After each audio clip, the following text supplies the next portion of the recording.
Today's episode of Wiki Sift is brought to you by Naked Hitler Pizza and Wings, now open in 16 locations in the United States and Canada. Get $5 off your purchase if you sign our petition to please let us change the name of our establishment. Please. I always feel bad when people are like, yeah, I'm never going to play Undertale. That community is just fucking weird. They're all a bunch of fucking creepy weirdos. It's like, so every community built around anything popular is full of creepy weirdos. It's the internet. What do you want? It's funny because I did a video on the Journey arcade game. The one based on the band. Friggin' digitized heads, yeah. Yes, yeah. When you beat all the stages in that, it does like this stage where the band is playing and you have to play the manager that tries to keep the fans from storming the stage. And eventually they get through and they steal all of your instruments and you have to go start the game over and reclaim them again. And I made a joke about how, every time they play an instrument, the fans steal their instruments and just destroy the whole show, making them the 17th worst fandom. My favorite fun fact about the Journey game is that originally they were going to have a digital camera in the cabinet that would let you put your face in the game. But they found during testing that drunk people at bars where the game was installed would, fucking whip their dick out and, somehow maneuver their body high enough so that they could take a picture of their penis and make that the head of the character. So, yeah, I commented that would make it the 17th worst fandom, and I briefly considered writing a list on the screen really briefly of the top 16 worst. And then I thought about it for all of a minute, and then I'm like, I am going to get doxxed. Yeah, I was gonna say the Sonic fans are going to come for blood. Regardless if they're on the list or not. If they're not on the list, they will come for blood because you didn't include them. The Rick and Morty fans are definitely going to dox me for not putting them on the list. They're going to get up on top of their desks and stomp around screaming because you didn't give them their funny meme sauce. That's, you know what? You described the drunkards whipping their dicks out for the Journey arcade cab. That's what I should have said. Sounds like Rick and Morty fans to me. Yeah. To be fair, you have to be an intellectual to understand the Journey arcade game.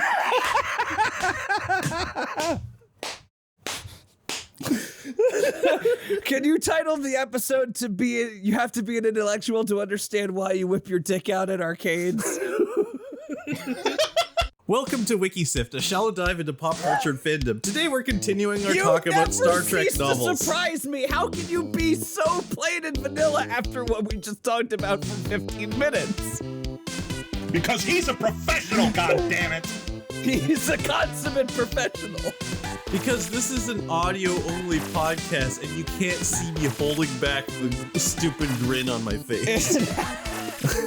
He says, knowing full well how many times he's complained to Steve about the video editing for this show.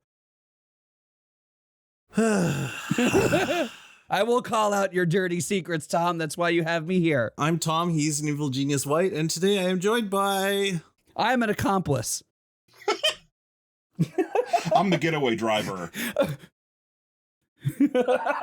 I mean, this is our 314th Star Trek episode. Everyone knows who you guys are. Something like that. Say, not only is this not even close to the first episode, but this isn't close to the first episode of Star Trek Bingo we have now. The odds of people tuning into this and not knowing what the score is very low. But imagine being the one person who does find this as their first episode, and they're like, who are these two idiots who are with this Tom character here? What is this absolute chaos, and why are these people holding a Twitch streamer ransom?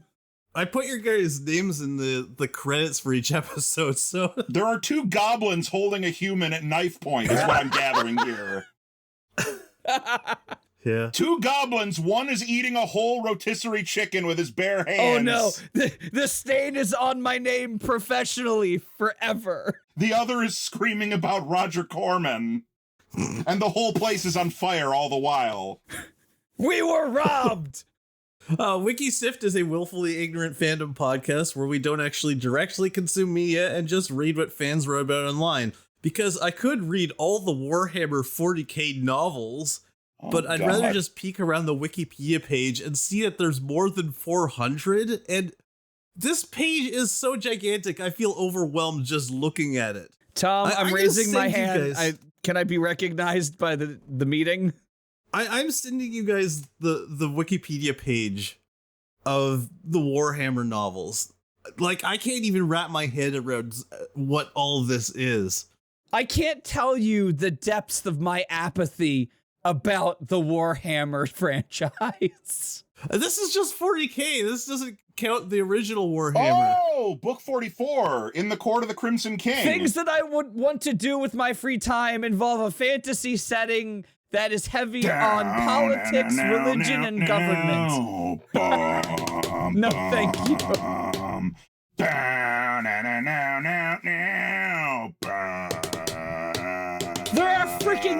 There are audio dramas in the Warhammer 40k. No. It's too big, man. There's 6 of them. All of this for a fandom that doesn't understand satire. All right, Tom's definitely getting doxxed. It's that image about Fallout New Vegas where it's like the arrow going over the guy's head from the game is war is horrible, and the arrow coming from his eyes straight at it just says, ha ha, explosion funny, or something. Only the arrow going over the fan's head is, fascism is fucking horrible and would be a nightmare world if it took hold everywhere. And the arrow looking at it is just, ha ha, funny soldier commit war crime. Oh, boy. Yeah. We're gonna get a letter! So we're gonna talk about Star Trek. We're no longer doing Star Trek bingo. We're doing Tom's top 17 worst fandoms bingo. We're not doing that. And the number 1 worst fandom is Wiki Sift. I'll generate bingo cards with 100 randomized fandoms of which Tom will verify he has chosen the 17. We'll get a betting pool going. Okay, so today specifically we're continuing our look at Star Trek novels and continuing our game of Star Trek novel bingo. So you guys have your bingo cards open? No. I do. Are you gonna get it open, Steve? No, I'm afraid of change. I have it open. I'm afraid of change, and I shall keep my bushes. I will remind you just in case which squares we have so far, because mine are all checked, so... Okay. Yeah, he's got bingo every way already. We could call this game quits. I just filled the whole board. We have the free space, we have Staring into Space, we have Universe in Jeopardy, we have Enemy Ally, we have same vowel 3 times, 5 made-up words, same name, time travel, multiple apostrophes, and 1-time superpower.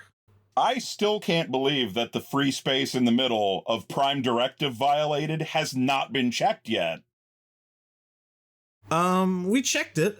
I think we checked it within the first 3 minutes of the first novel. Yeah. Oh, well, then I can't remember.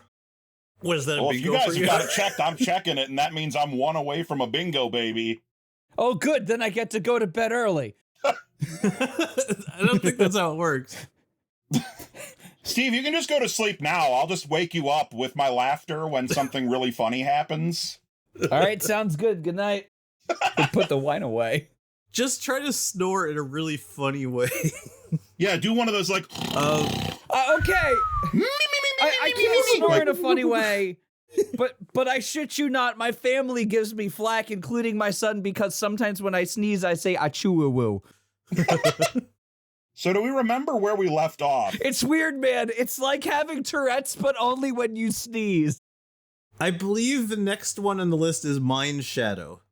Okay, that was what I was thinking, but I wasn't sure, because it's been 10,000 years since we last did this, and all of this conspiracy shit wiped my brain clean. Oh, man, it's so great that Leonard Nimoy lent his DMV license the profile picture to that. Oh, that is a tragic image. Spock is like, I know they're staring at me. I refuse to acknowledge them. To me, they are dead. Someone did tell Spock that when you get your passport photo taken, you don't have to do a side view like a mugshot.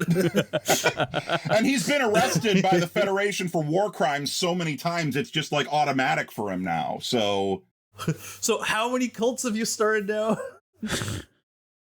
I like that there's this image on the cover of, we have Kirk and Bones here, and they're like, you know, they've at least got their shoulders and their chests. This woman, we have the like inverted outline of where her shoulders would be, but all we have of her beyond her head and neck is just like her collar. Why the aesthetic choice of just the collar of her shirt and then like the negative space? Yeah, it's like bright white where her uniform should be, and we don't actually see it. And behind them is like a volcano erupting, except it's not coming out of the top, it's coming from the side of the mountain, and it's over a Settlers of Catan board. It's like there's a forest fire in front of a mountain.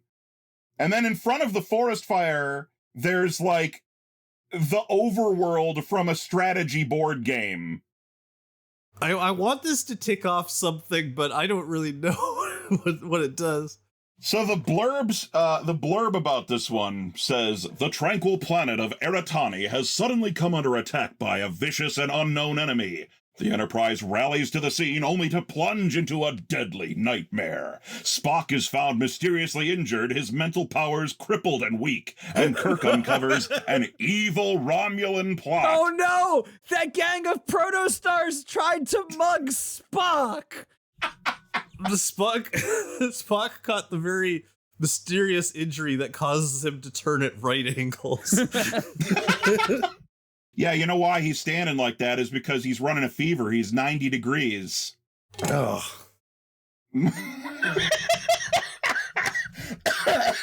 I'm sorry, that was bad. An evil Romulan plot with a cunning double agent in the middle. As Spock begins to regain his memory, Kirk strives to expose the agent, but only Spock's knowledge can stop the Romulans from controlling the universe. Okay, you know what? When I saw that her uniform was all white, it was like I was interpreting it in this funny way, like they're not showing us her uniform so that we don't know which side she's actually on. But I thought that was a little too on the nose, and then we say there's a cunning double agent in the middle, and now it's like, okay, that's exactly what's going to happen. I honestly thought that they just shortchanged the artist and they refused to finish the piece. I was actually going to make a joke like that, because if you look at Spock on the cover there, you can clearly see like where his emblem has been drawn, but isn't like even colored. Yeah. So like, well, yeah. all of theirs are like that. Oh yeah, what the hell? Yeah. Did the artist forget and then somebody else just Photoshop it on afterward? The editor just hastily drew it on with a pen. I prompted AI to generate an alternative novel cover, and honestly, I'm kind of digging it. That's what it is. Yeah, the artist ran out of watercolors, and then afterwards someone just wrote in pen their little insignia. Oh, that's unfortunate. Sorry, artist. So what was the story about again? All right, Ian, may I read the summary? Please. Okay. The Enterprise has answered a distress call from the planet Eratani. They are being raided by pirates. Their people and land wrecked. Shortly after arrival, Spock is badly injured in a fall while exploring alone and suffers brain damage. Oh no. What appeal do you have now? Well, I mean, the show has established that he doesn't need his brain to live, so... Yeah, wait a minute. They can just hook up the thing that those aliens put on him when they took his brain and it'll be fine. The Enterprise crew install a planetary shield, and once they are convinced no cloaked vessels could be hidden under it, crew members beam down for shore leave. However, the pirate ships then attack, killing 8 crew that will not be named. Hang on a minute. The planet is being raided by let's pirates. Get the shield up. Make sure there's nobody around. Are we sure it's clear? All right, let's party. Oh shit, there's somebody here. That's what I'm saying. There's pirates have attacked this area, and Spock has brain damage. And like the first thing they do is go, okay, shields up, make sure there's nobody here. And as soon as the coast is clear, they're like, all right, spring break in Cancun. Yeah. Okay, go grab the tiki torches, get the margarita mix ready, turn on the Jimmy Buffett. The pirates attack while the Enterprise crew are listening to Margaritaville. Yeah, in his brain damaged state, all Spock can do is sing, "We sing away again in Margaritaville." I was going to say, the landscape they've painted, or rather partially painted, sorry again, artist, if they didn't finish paying you for the painting. It's just a jagged mountain with a little assorted farmland. This is really the place to do shore leave? It's no dirt planet, I'll tell you that much. A neurologist, Emma Stens, arrives on the Enterprise to treat Spock. Oh, that's probably the lady from the cover. Probably. Prescribes neodopazine. Easy way to find out is if that one guy... Emma Stans, she's famously related to Richard Stans, the one from the Pledge of Allegiance. Oh. Yep, Ow. confirmed. The guy who cuts out every single person's face and labeled her as Emma Sands, so there we go. User, I give you applause for your consistency for cutting out every head. I mean, we make fun of him, but I mean, this is coming so handy. I will never make fun of them. This is a useful service they are providing. I thank you from the bottom of my heart for squandering what little time you have on this earth for things like that. It is truly appreciated. And that is not sarcasm. Tom can tell you, it takes a lot to build this comedy shit. Alone, she forcibly mind melds with him. Okay, add the non-con tag to learn what he saw on the surface. That erases his knowledge of the encounter. This is something a sexual predator does. Yeah? She tries to have him sent. Oh, okay. It says that she erases his knowledge of the encounter, so she's not on the level. No, she's absolutely not on the level. Because I thought it was just like, oh, I'm going to try to heal him with a mind meld. But then whoever wrote this description added the word forcibly. Like, she tries to have him sent to a mental institute, but instead he's sent back to Vulcan to be looked after by his family. Stans causes further tension on the ship by romancing both McCoy and Kirk. Oh, man, that is a weird cuck. Okay, I want to read this now. The Enterprise captures, but also, how do you seduce Kirk? Yeah, I don't... It doesn't sound that hard. I think all you have to do for that is just, like, knock on his door while he's, like, in his quarters and just go, like, hello, I'm not wearing underwear. All right, get in here. You think he's permanently in the Zap Brannigan position saying it's real velour? I like the idea that Kirk is just such a sex addict that he doesn't even, like you say, hey, Kirk, want to have sex? And his response is just like, okay, come on in. That's why they didn't finish the painting, because Kirk is pantsless. Yeah. And she's cut off her shirt like right under the collar so that her body is just nude below. Yep. So she's just strutting around the Enterprise naked, seducing both Kirk and McCoy. So this is Japanese censorship where it's just replaced with glowing white.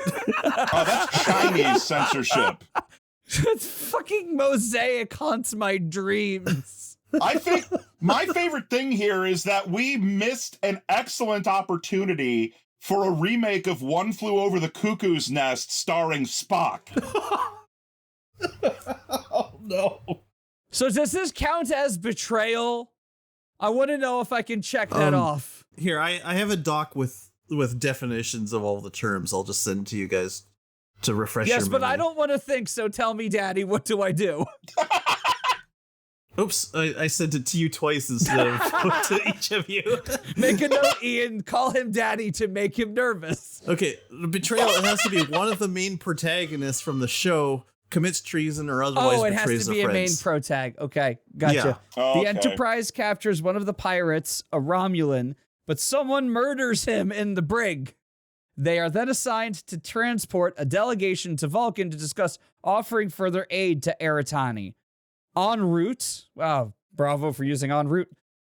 2 delegations are attacked and an ambassador and an aide are there's a lot of murdering going on. Yeah. Yeah, what the hell? Kirk finds There should be a Stan's- bingo square that like more than 24 people are murdered. Kirk finds Stans has a private communicator, but learns she is acting under orders from Admiral Comac. The Enterprise's replacement first officer, Varth Regev, beginning and ending with a V, very nice, is detained when he is also discovered to have such a device. Spock recovers and tells Kirk and McCoy that the neo-dopazine was designed to worsen his condition. Stans manages to escape from the Enterprise. She's like, did they not put this together ahead of time? Are they just that thirsty? Gosh, Look, okay, yeah. This book This needs is to be a why they horny say tale. don't put your dick in crazy, because then you're going to look past all the insane things that's going on. I like, by the way, I want to point out here, the Enterprise's replacement first officer, Varth Regev. Who the fuck is this? Yes. Well, I mean, it begins and ends with V, and it sounds cool.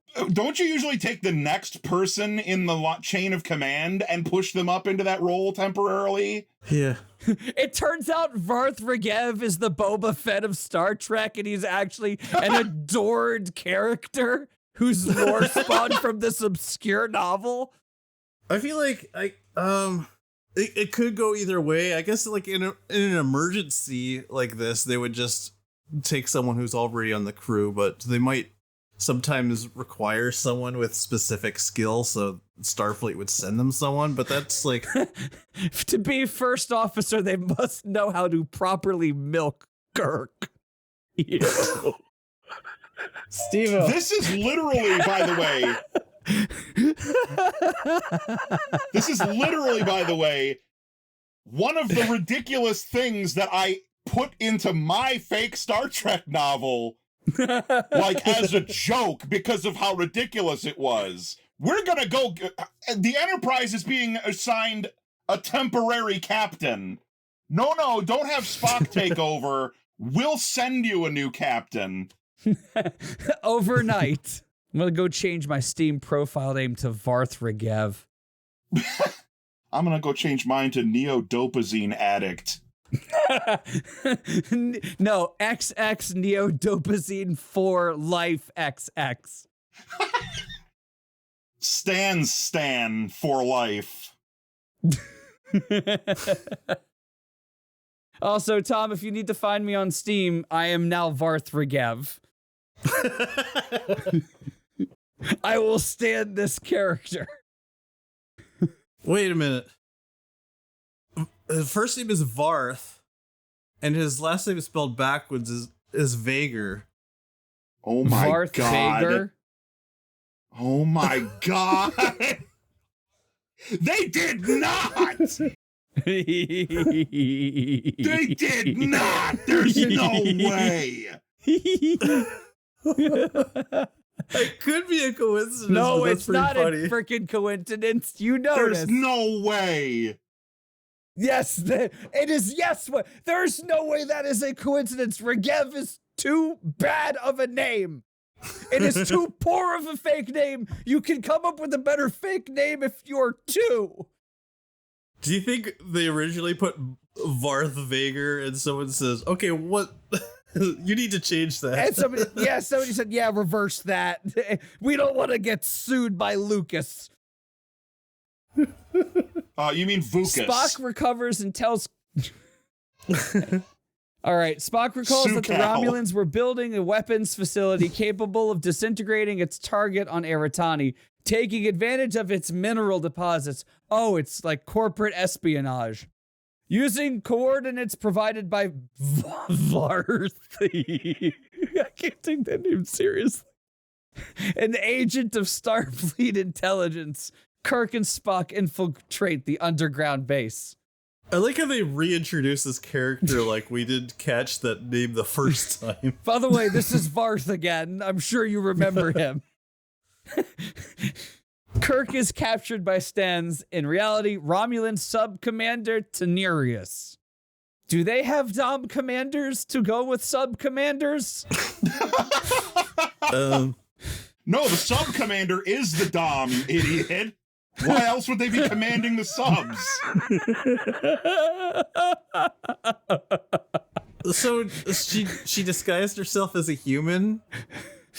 Why not disguise yourself as a Vulcan? You know, like Starfleet has lots of Vulcans. Yeah, I'm that further would be changing much my easier. Steam name to Varth Regev Sub-Commander. A badge I will wear with honor. She admits she was behind the murders under orders from the Praetor, but her true loyalty is to a Romulan movement who seeks peace with the Federation, and she has been working with Varth. Every time. Party on, Wayne. Party on, Varth. She sends the sheer unbridled mirth that the name Varth elicits from me is uncategorized. It is very hard to define. She sends Kirk and Spock back to the ship while she sabotages the facility's weapons, promising that she doesn't plan to die. Okay, the part that kind of gets me is that she admits, like, yeah, I've been screwing with all of you this whole time, but trust me. And they're like, okay. She's got more side changes than Sully from Indiana Jones 4. Yeah, look, I've been poisoning Spock to try and, like, keep him enfeebled, but, you know... And I seduced both of you. I wasn't just yanking you and McCoy around by the wieners, you know, for fun. You know, I have a good and noble cause here. I'm a Romulan, but I'm a good Romulan. What do you mean you weren't doing it for fun? Look, I'm just a little old sub-commander that likes to have casual sex and enfeeble Spock just enough to give me power of attorney. Oh, yeah, and the ending of the book reveals that they check Spock's will and find out that it's been altered to give Stans everything. I was gonna say, like, he comes back to find out that his, like, retirement fund has been siphoned into some sort of Ponzi scheme. Janet, what the hell happened to my 401k? I was out for 2 weeks. Oh, this is horrible. I got one sentence left. I can do it. 6 fighters are seen leaving the facility shortly before it self-destructs and kills the personnel left behind. I've gotten through fanfics easier than getting through the synopsis of this. What an absolute train wreck. Oh my gosh, that is an awful story. Everybody Dies, a Star Trek musical, is what I would have called this one, but... Featuring 7 betrayals and a nun. It wasn't even like memorable, like Kirk blowing up the sun and then fixing everything in the process. I'm gonna have my wife call me Sub-Commander Tenerius in bed from now on. Call me Varth. I was drinking when you said that. Call me Varth Ovets.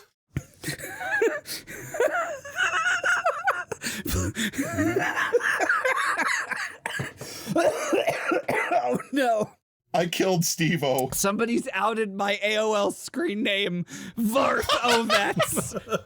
Again? Nobody will ever figure it out. Well, what did you say, Varth O-Face? Ovets. It's Ovets. Stevo backwards. Because Ian is a clever chum. What can I say? Right. I'm a little goblin. Somewhere in some of my account, an expired password from 35 years ago is now compromised. Okay, are we ready to move on to the next book? I am not ready to move on. I am emotionally traumatized from having read that. But we soldier on anyway. I'm gonna miss Varth. I'm grateful for the artist to restrain drawing both Kirk and McCoy's waggly danguses. Yeah, that's why it actually fades out at the bottom. It's because that she's holding them both by the crotch. Wait a minute. That white wasn't there when the artist finished. It was there when Kirk and McCoy finished. No! No! What have you done? That's not true. That's impossible. Come!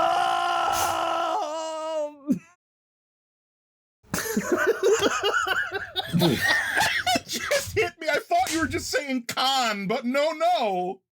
Oh. Yeah. It was so subtle. It took us both a second. I'm not the only one who's a clever lad. I'm not questioning my worth this episode. Let's go. I'm ready to move on. We've got Crisis on Centaurus, if I'm not mistaken. And from the back cover, massive computer malfunctions are plaguing the Enterprise when Kirk suddenly receives a shocking message from Starfleet Command. Centaurus has been bombed and annihilated. Thousands are dead. Jesus Christ, all right. Wait. Okay, they mean an entire planet has been destroyed and only thousands are dead? It was a sparsely populated planet, mostly filled with rich millennials. Maybe it's a moon, I don't know. Give whatever help you can. Centaurus does sound like the name of an offshore colony some Bitcoin millionaire would make. Hey, one of those libertarian utopias where they don't maintain anything and they all die from fucking contaminated water. If Tom wasn't getting doxxed before, he is guaranteed to be getting doxxed now. I'm sorry to go on this tangent, but I have to talk about this. A tangent on Wiki Sift? Come on. Are you guys familiar with the Principality of Sealand? Yes. The Principality of Minerva. Yes, I am. I've heard of Sealand. That I learned about Minerva and Time Cube on the same day. Sorry, I got two things mixed up. The Principality of Minerva. I maybe have heard of this. The deal with that, I believe it was in the 70s. A bunch of libertarians built a small artificial island in the Pacific and declared it their own micronation, and decided to create their own utopian society. It's the Republic of Minerva. It was the Republic of Minerva. And then a week later Tonga invaded them. And 30 years later, they're still mad about it, protesting and free Minerva. There's something just weirdly funny to me about the fact that they existed for a week and then Tonga is nope. Yeah, and of all things to invade, Tonga. How many Americans can even acknowledge Tonga exists? I think basically the place they put the island counted as Tonga's territory.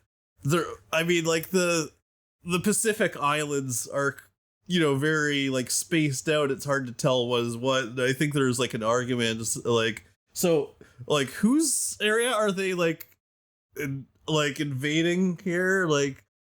Tonga's yeah, I think it's ours, so we'll go take our land back. Anyway, so that's what this reminded me of. Centaurus is a beautiful, peaceful planet home to many humans, including McCoy's daughter, Joanna. The crew risks beaming down to investigate. But hold on. I think that's a square. New old character. Book introduces a new character is related to or has a major history with a pre-existing character from the show. I did not have that checked. I have it checked now. I have it checked now, yeah. The crew risks beaming down to investigate, but Kirk is thrown into a deadly struggle between violent enemy terrorists and vengeful... I almost read that as vengeful Christians. Vengeful Centaurians. Vengeful Christians. Just like a fleet of Ned Flanderses. Is this the episode where we get to talk about that stuff? The Christians and their crucifix-shaped starships. Can't let the Jews have space. Oh, God. No comment. Oh, come on. You haven't seen History of the World Part 1? You know, I don't think I've actually seen it. Really? You've never seen Jews in space? I have seen Spaceballs, yes. No. We're Jews out in space. It's an actual musical number from the... I'll show it to you. The joke flew entirely over your head. Don't worry about it. Let's move on. Okay. Now Lieutenant Uhura, left alone in command, must jeopardize the crippled Enterprise to save Centaurus, Kirk, and Joanna McCoy. Gee, the Enterprise is crippled. Who would have thought? I would have assumed she was just dead, because... Oh, you know what? I think the word annihilated threw me, because... That implies, like, the whole planet blew up, but I don't think it was. Yeah, I think what they're saying is that the whole planet's been bombed and thousands died, but they haven't wiped out the entire population. Yeah, that's what I'm gathering. That makes a lot more this. sense to me. But yeah, annihilated implies like total destruction. Oh no, this is the oh no, Bart's dead. That's right, dead serious about going to Itchy and Scratchy Land. I saw a really funny edit of that the other day. It was, Mom, Dad, Bart's dead. They sit up and they're shocked, and it shows Bart, and it's blacked out the rest of the dialogue. So he just says like, I sure am. And there's just like black space behind it. And then it shows them at a grave in the backyard with Bart not there.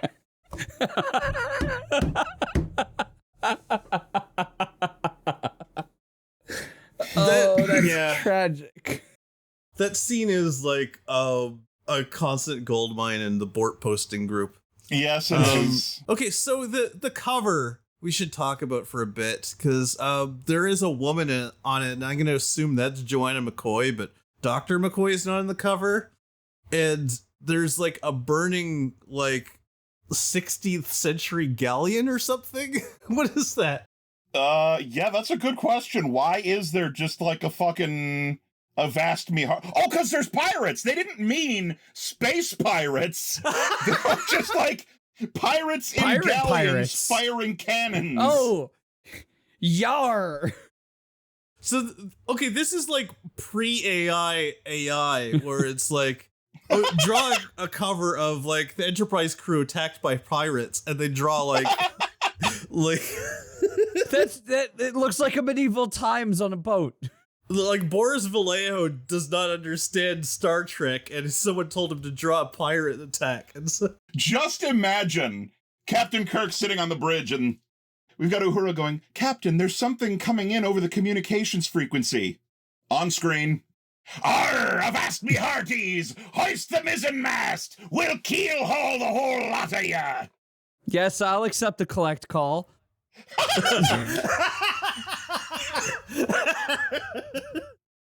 You know what? I could have made staring into space the free space on bingo, because it's in every single one of these. Yeah, absolutely.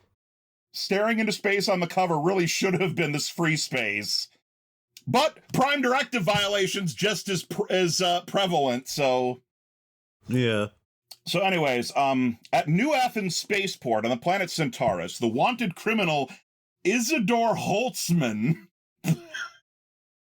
Okay. I remember her. She taught me 5th grade history. When Isidore, not Isidore. when it is ajar.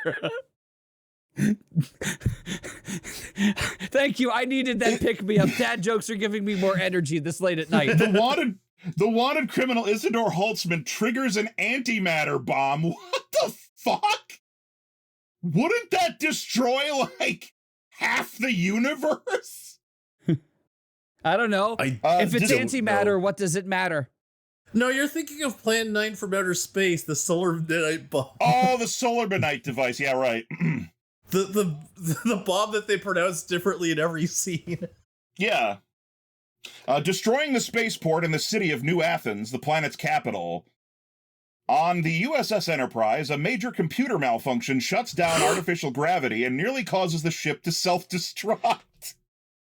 Oh, fine. Hold on, that's a square. That's a square. Which square? Computer malfunction. Oh, yeah. All right, I am now officially one away. If we get betrayal, I win. If we get one-time miracle technology, I win. No, I don't think I have 4 in a row in any way. I have 3 in a row, like 20 different places. I love that a computer malfunction can cause it to trigger the self-destruct. Yeah. That's really good software engineering right there. You would think that it would be, like, nested as such in the programming so that it literally could not be accessed by accident. But no. It's more like Ruby off the rails, am I right? Oh! But just like the fact that it shuts down artificial gravity and triggers the self-destruct, it's like, how can those two be related? I know computers are weird, but the software for the Constellation class starships was programmed by the team that programmed Earthbound. Oh, someone wrote into the artificial gravity like an extra semicolon. They forgot to carry the 2. Kirk receives an Alpha Red message from Starfleet Command. Alpha Red? Oh man, I gotta get my secret decoder ring for this one. Yeah, what the I feel like that should be a square, but I can't think of what it would be. Informing him of the explosion on Centaurus, where Joanna McCoy, Leonard McCoy's daughter, is a medical student. When Kirk was a 22-year-old ensign on the USS Farragut. Wait, what? We're just, like, flashing back now? I don't want to hear any stories about when Kirk was a 22-year-old ensign. Please, stop right there. I kind of love the fact that Bones just finds about what happened to his daughter. And then we Kirk immediately gets go, the now. flashback. Yeah. What the fuck? We all wanted to know what Darth Vader was like when he was a kid, so, you know. Oh, you mean Varth Regev? Right, sorry. Varth Viger. Mom, I told you to call me Varth. Whatever makes you happy, dear heart. Thank you. I've been waiting 40 years to hear that. When Kirk was a 22-year-old ensign on the USS Farragut, his leg was severely injured in a battle with the pirates of Epsilon Canaris 3. What? On Starbase 7, Dr. Leonard McCoy oversaw the repair of the leg and Kirk's grueling physical therapy. The two men became friends. Before Kirk returned to the Farragut, McCoy took him to Centaurus. Oh man, is it like a friendship montage during physical therapy? Yeah, playing Don't You Forget About Me. Before Kirk returned to the Farragut, McCoy took him to Centaurus to meet Joanna, then a child living with her aunt and uncle. Kirk bought a valley on the planet, which he later named Garavik Valley after the Farragut. What the fuck? What? So Kirk goes to this planet for the first time and just buys a valley? Those timeshare pitches are brutal. You mock me now, Tom. But someday I'll own the Grand Canyon. You'll see. That's timeshare money right there. I'm gonna name it Tom Valley after the captain of Wiki Sift. went down in a flaming helicopter crash over the ravine. I'm more baffled by the fact that he named it after his captain. That's so random. Yeah. Like he was only 22. He can't possibly have that deep of a bond with the captain. Like, I've never in my life thought to myself, hey, if I ever owned a little piece of land, I would name it after my boss. Like, yeah. Gorovic Valley is still better than when he bought it from, which was Varth Valley. You mean Varth Elav. Varth Elav.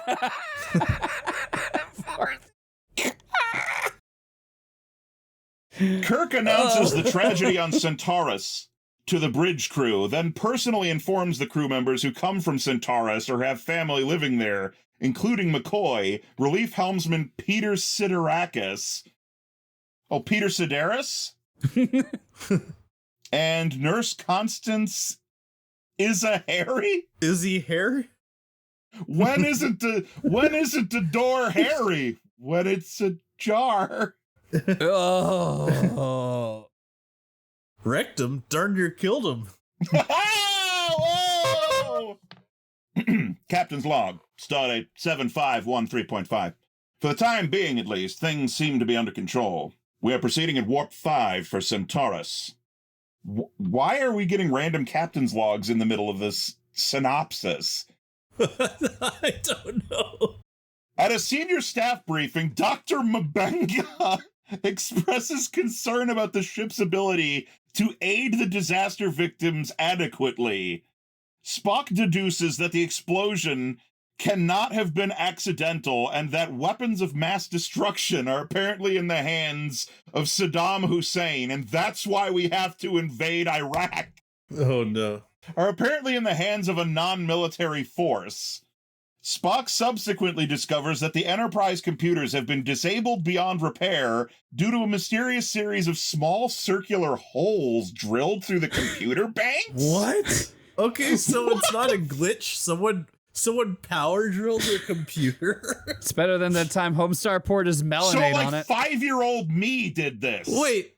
Wait, so given what we know from the summary, someone drilled a bunch of holes in the computer and that caused the artificial gravity to turn off and start the self-destruct sequence? Mm-hmm. It's a really it's a gateway computer. It's a load-bearing computer. Oh, no. That's somehow worse.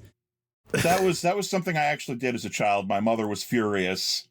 Nobody was around, and I found the hand drill, and I drilled a bunch of holes in the top of the coffee table in the living room. Oh. Yeah. Well, at least it wasn't something electronic. Yeah, at least I didn't try to drill holes in the actual computer. Yeah. Captain's log, stardate 7513.9. We are finally nearing the Alpha Centauri star system, and apparently just in the nick of time. As the Enterprise approaches Centaurus, the warp engines burn out, leaving the ship on impulse power only. What? Of course! They find out that someone has drilled holes in the warp core.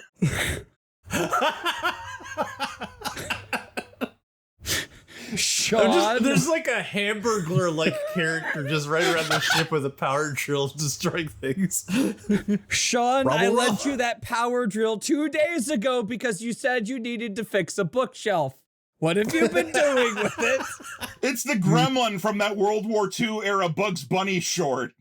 I thought you meant from that, like, Twilight Zone movie. No, that one was just tearing things apart. With William Shatner. But that would be a good crossover, you're right. Uhura picks up a code 710 message from the planet. That's a hard one to pick up. So hold on 1 second. I have to ask a question about the bingo. Is it different from Alpha Red? So, Tom, for the bingo, would we call this inaccurate cover art because it's not those kinds of pirates? That is a good question. We have to read through it and make sure that there's no actual like. I think we need to make pirates. sure that there's not an old-fashioned ship involved somehow. If there's not one, I'm gonna say we should do it. Okay. Yes. Maybe at the end we're gonna find out that Captain Kirk has got like a ship in a bottle or some bullshit. Oh no, this is the start of Star Trek Generations again. There's Kirk, and then a ship for some reason. Why are they making Worf walk the plank? I just want to point out, nobody seemed to get it. The 7-10 message, that's hard to pick up. A 7-10 split in bowling. That was my joke. Gotcha. Ow. I didn't really set that one up very well. So you guys couldn't go ahead and knock it down. Oh, we got it in the end. Uhura picks up a code 710 message from the planet warning ships not to approach. Spock detects the wreckage of 3 Earth medical ships scheduled to arrive before the Enterprise in orbit about Centaurus. As the Enterprise enters planetary orbit, Kirk is again urged not to approach by Henry Erickson, President Pro Tem of Centaurus. So he's in favor of Temmie going to college. The Enterprise is then engulfed by a massive explosion. Okay, I guess that's what happens in the cover. That's just the Enterprise being obliterated. That's a lot of information to just drop on us. And then the ship blew up. Yeah, I like that. It's basically like, hey man, you shouldn't come over here. Nah, don't worry about it. Then another message comes in. No, seriously, dude, you gotta back off. Ba-boom! In the resort town of Gregory's Landing, relaxation and synergy come together on the shores of our many luxury lakes and condominiums. I remember Gregory's Landing. It came on between Beverly Hills 90210 and Melrose Place. Is this the timeshare Kirk bought? Yeah, he had to buy one on... Oh no, it's the same planet. I was going to say he had to buy one on this planet too, but no. In the resort town of Gregory's Landing... At least he didn't have to buy that one from Varth. Thousands of kilometers west... It's hard west... to make a joke that's funnier than what is right here, where the Enterprise is engulfed in a massive explosion. By the way, here's a little resort town on a cute planet. Yeah, you know, it's got a couple of good Greek restaurants. The tsatziki's pretty good. I love the free parking at the Parthenon. It's the Parkanon. That's a joke for like 5 people in the world. If any of my college buddies are out there listening to this, you guys are laughing right now.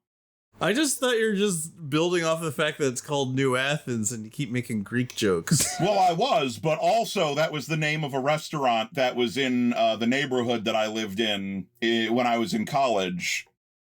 And I don't want to get into it. It's a whole ass story, but needless to say, they had a big sign out front advertising their free parking, and I had a whole ass bit worked off of this at one point. Sock puppets. In the resort town of Gregory's Landing, thousands of kilometers west of New Athens, a group of 5 men headed by Reuben Barclay, I remember when he won American Idol, follow news accounts of the events. Barclay sends 2 of the men, Max and Dave, no last names? I'm shocked, to find another man in the interim capital of McIverton and convince him to meet with the group or else kill him. That Trump told the people would keep them from getting COVID? Oh, hold on. Oh, that's what? ivermectin, sorry. Oh. Oh, yeah. What? Then somebody came and asked Reuben if Dave was there, and he said, no, Dave's not here, man. Dave's not here, man. What part are you saying what to, Tom? The Enterprise is destroyed. Anyway, here's Max and Dave. This is what I'm thinking, okay? The author wanted to write a totally unrelated story, but was handed the Star Trek license, so he said, fine, I'll kill the entire Enterprise and then cut to my story. This just goes on and on and on. But more to the point, here's what I want to explain here. He sends the 2 men, Max and Dave, to find another man. Okay, I didn't comprehend this. I missed the part where they were finding another man, so it was like, he sent Max and Dave to the interim capital and convinced him to meet with the group or else kill him. I was like, wait a minute. So Max and Dave either find this group or come back and kill me. I was like, what? Oh. I mean, I thought that was a nutty sentence before I found out your interpretation. Yeah. That's even better. If you don't find those men, you're gonna have my head. Find him and bring him back. And if you can't find him, kill me. Wait a minute. If you can't Dad? find him, kill him? What? Sir, are you sure you've read the specifics of how this contract killing thing works? It's called a murder-suicide. No, it's not. Do you even know what we do, sir? No, I don't. Now get out there. The insidious Max and Dave. Who also have a drive time morning show on 89.3. It's the Morning Rush with Max and Dave. The insidious Max and Dave. Yeah. The insidious Max and Dave, 89.1. Where's the soundboard? There's such a utility clown horn. All right, I found it. Swoosh. The next line here is insane.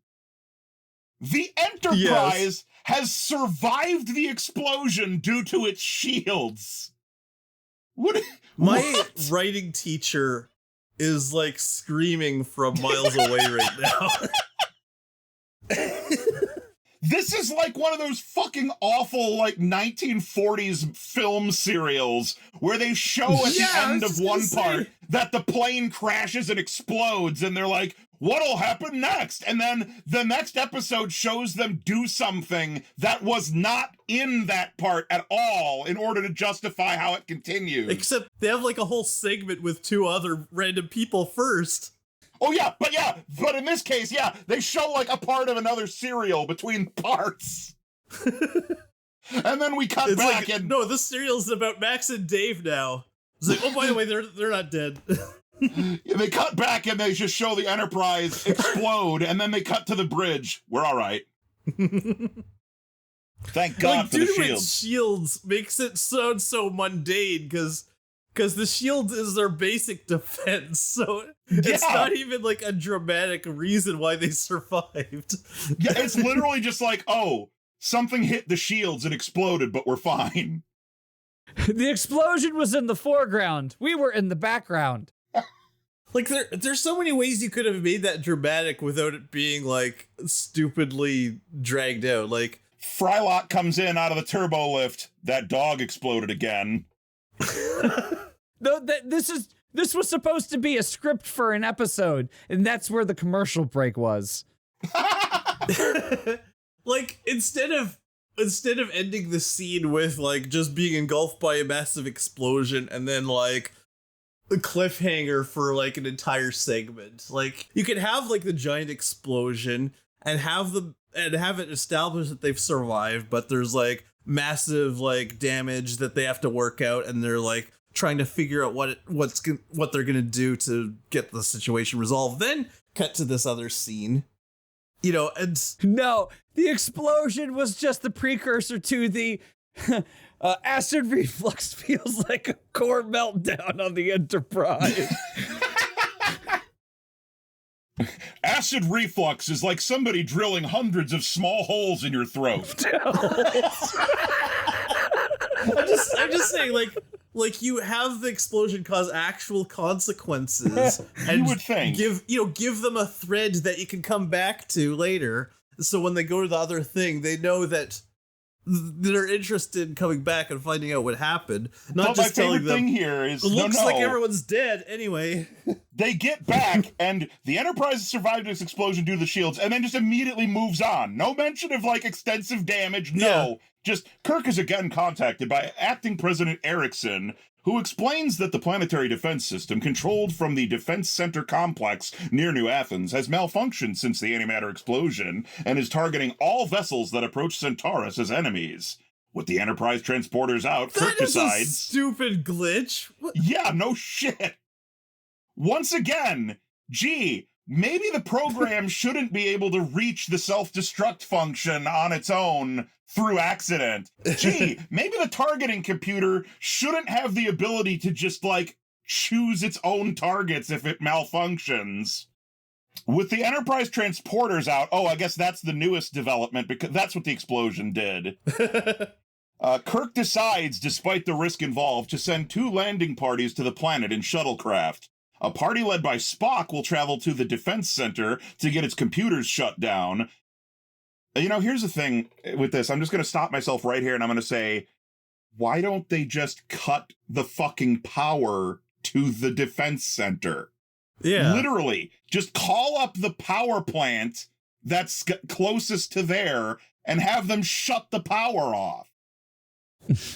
There's so many things they could do. Like, if the targeting computer is targeting everything, turn off the targeting computer and set it to manual. Like, well, and that's what they're doing in the book here. They're saying that they're sending Spock and his party to do that manually. But, like, you could literally just, like, cut the power lines, like, 6 miles from there, and boom, no more power. You would not have to worry about it anymore. So they send 2 shuttlecraft, and then halfway there, they notice all the oxygen's being leaked out of the ship because of a whole bunch of tiny power drill holes.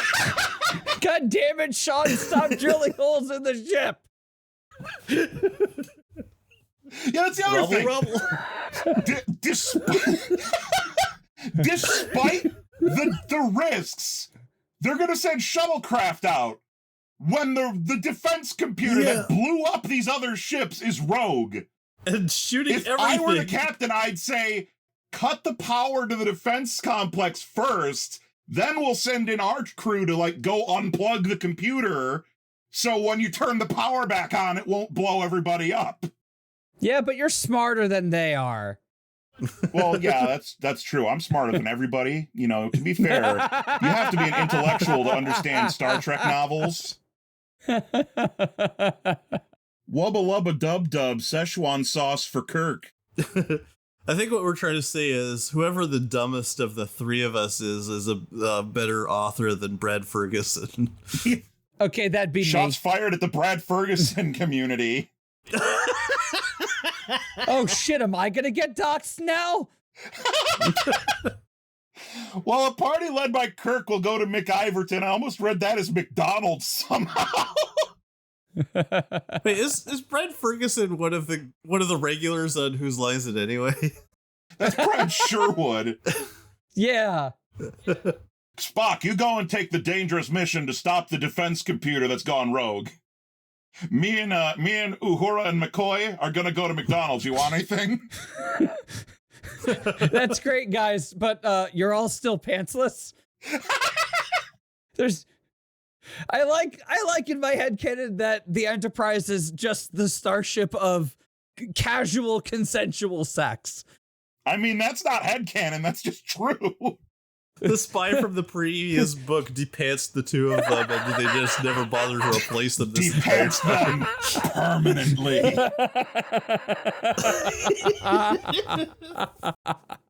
Well, a party led by Kirk will go to McIverton to meet with the interim government. Captain's log, stardate 7514.1. Oh, no, I'm sorry. This is Lieutenant Nyota Uhura in temporary command of the... Oh, strike that. This is Lieutenant Nyota Uhura, communications officer, recording. What?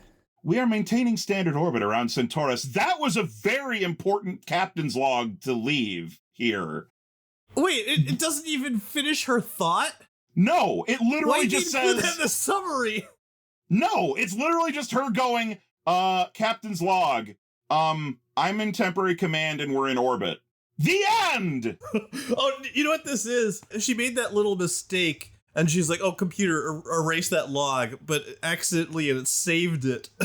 And this is what made it into No, the Google, entry. I said delete the text message. Message saved. Your Forever. legal name is now Targus. Targus. My legal name is Varth Regev. I will keep reminding you of this. 2 shuttlecraft piloted by Hikaru Sulu and Pavel Chekhov successfully maneuvered to avoid the missile launched at them from the defense center. Okay, so there it is. They got missiles launched at them, so they didn't even have a clever way to prevent that.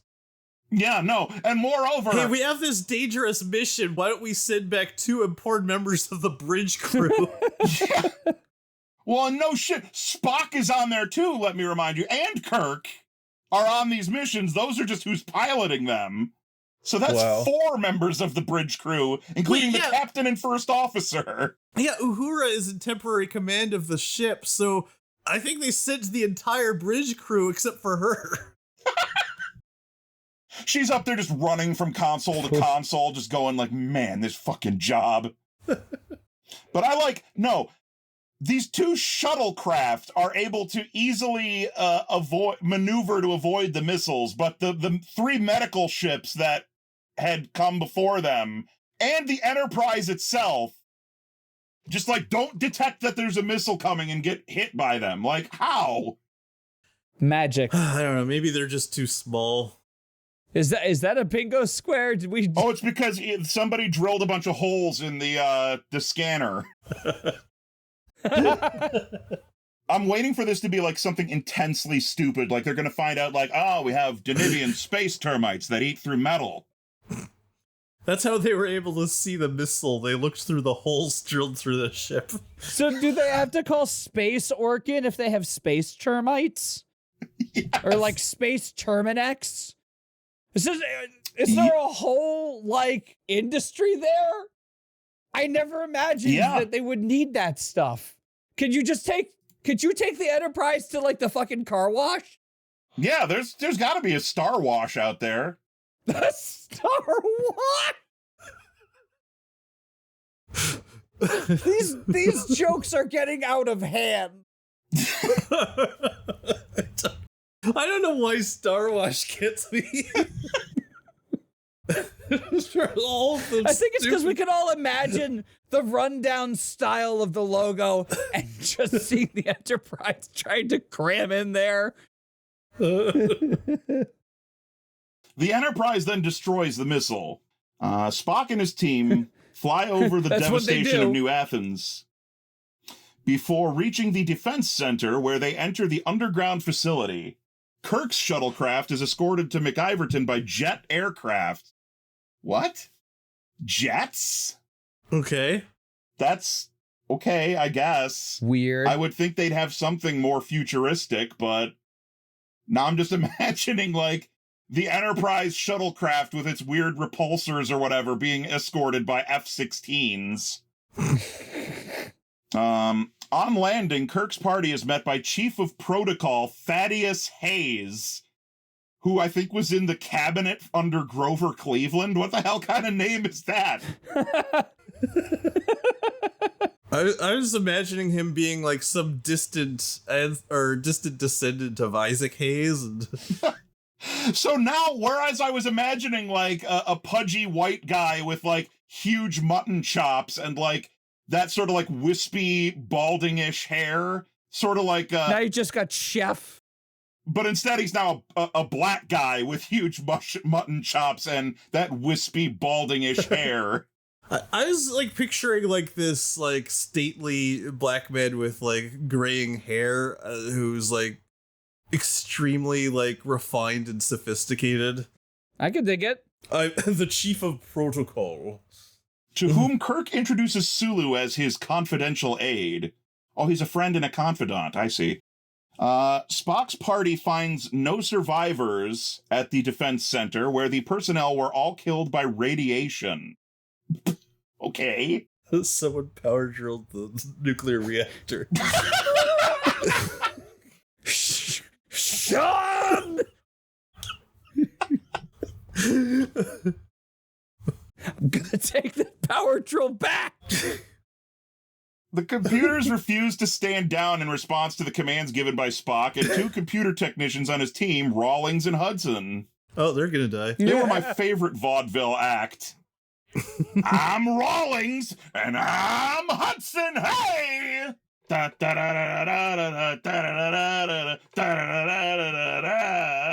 You know, I was just going to say we're never going to come back to Max and Dave, and then they finally show up. Yeah, Rawlings and Hudson have the competing show on 92.8. Hey, Mr. Rawlings. Yes, Mr. Hudson. I was giving my wife a drilling last night. And I found out that I had refused to stand down regardless of her commands. Oh no. No.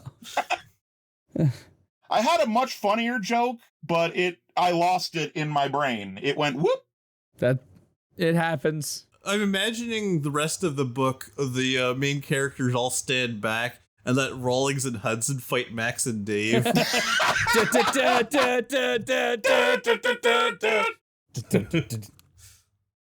God, we can only hope. In Gregory's Landing, Barclay and his two companions have moved to a new hideout. So we've established that who the fuck is this guy and why do we care that he has a hideout? I know. They just introduced this guy and that we're supposed to... They introduced him in the literally I don't care-ist part of the story. As an aside! Right after the Enterprise explodes is where they introduce him, or we're the least likely to care. They introduced this character as an aside, and we're supposed to be like, oh, okay, right. And his two companions have moved to a new hideout. Max and Dave have successfully met with their target individual.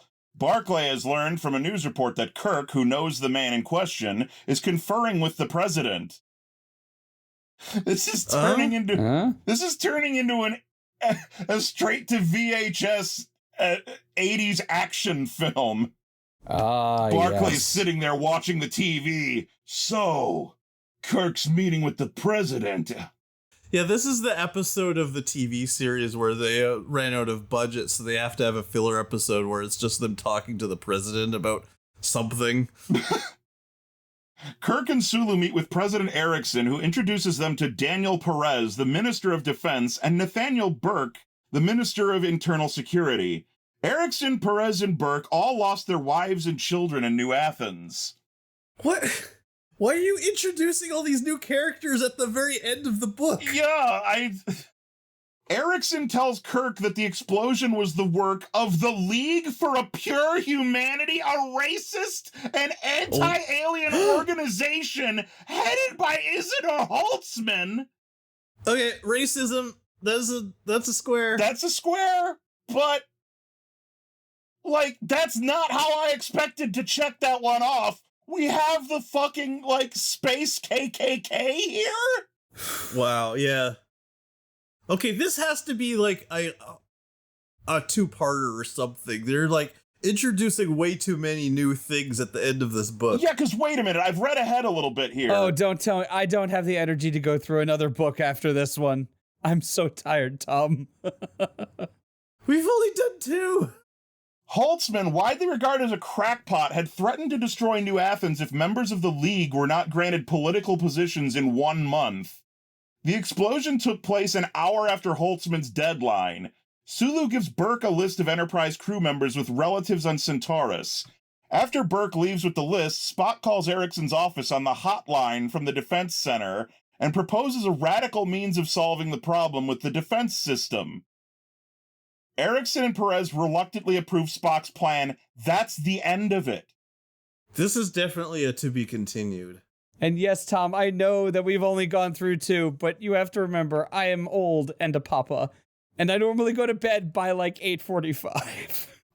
I'll push if we gotta get through the next part of this.